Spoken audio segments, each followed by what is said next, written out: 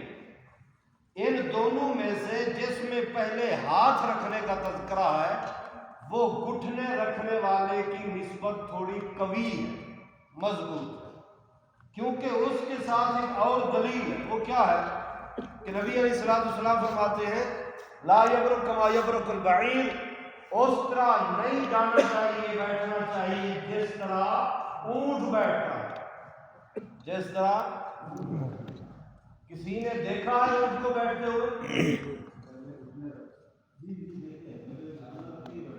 جی دیکھا ہے؟ پہلے کیا رکھتا ہے وہ اونٹ؟ گھٹنے رکھتا ہے۔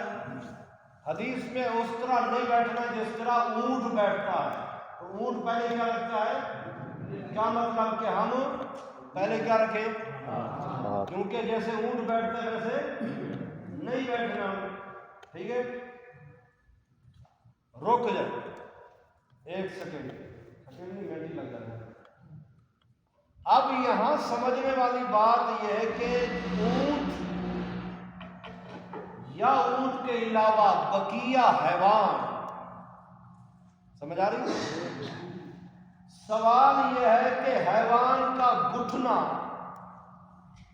اگلی ٹانگوں میں ہے یا پچھلی میں ہے؟ یہاں پر مسئلہ حل ہوگا، کیونکہ آپ کو دونوں طرح کی باتیں ملیں گی۔ جو لوگ کہتے ہیں کہ حیوان کا گھٹنا اگلی ٹانگوں میں ہے تو وہ پھر آپ کو پہلے ہاتھ رکھتے ہوئے نظر آئیں گے۔ جن کے نزدیک حیوان کا گھٹنا پچھلی ٹانگوں میں ہے تو وہ پہلے آپ کو گھٹنا ہی رکھتے ہوئے نظر آئیں گے۔ اب یہ مسئلہ کیا ہے؟ ہم دیکھتے ہیں کہ انسان کی بناوٹ اور حیوان کی بناوٹ، مثلا میں نے ہاتھ جوڑا، یہ ہاتھ کی کیفیت کیا ہے؟ یہ کونی کیسی ہوگی؟ پرنما کونی ایک طرف، اور یہ گھٹنے کی جو بناوٹ ہے گلائی میں ہے۔ اب یہ گلائی والی بناوٹ اونٹ ہو یا بکری ہو، اس کی کس ٹانگوں میں ہے؟ اگلی میں ہوتی۔ یہ جو کیفیت بن جاتی ہے یہ ان کی اگلی ٹانگیں ہیں یا پچھلی؟ بکری بیٹھے، گائے بیٹھے، بھلے اونٹ بیٹھے، تو یہ والی کیفیت ان کی پچھلی ٹانگوں میں نظر آتی ہے۔ اس لیے ہم کہتے ہیں کہ جس طرح ہمارے اگلی ہاتھ، یہ ہاتھوں کی جو کیفیت ہے ہمیں اونٹ میں پچھلی ٹانگوں میں نظر آتی ہے، جو ہمارے گھٹنے گویا کہ جو ہماری یہ ٹانگیں ہو گئی، یہ گھٹنے حیوان کے اگلی ٹانگوں میں ہمیں نظر آتے ہیں۔ تو ہم یہی کہیں گے کہ حیوان کا گھٹنا وہ اگلی ٹانگوں میں ہوتا ہے، لہذا سب سے پہلے اونٹ ہو یا بکری کوئی، پہلے وہ کیا رکھ رہا ہے؟ گھٹنا۔ تو لہذا ہم پہلے کیا رکھیں گے؟ ہاتھ۔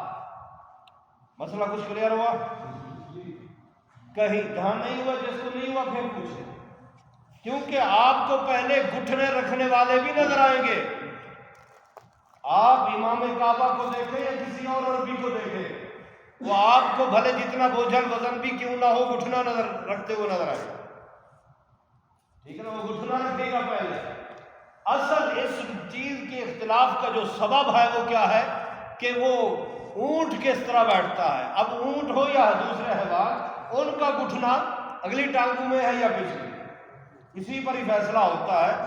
تو ہم جو سمجھے ہیں وہ یہ ہے کہ ہماری جو ٹانگیں یعنی گھٹنے ہمارے، وہ اس کی بناوٹ حیوان کے اگلی ٹانگوں میں، لہذا وہ پہلے گھٹنا رکھتا ہے، تو لہذا وہ کہتے ہیں نہیں،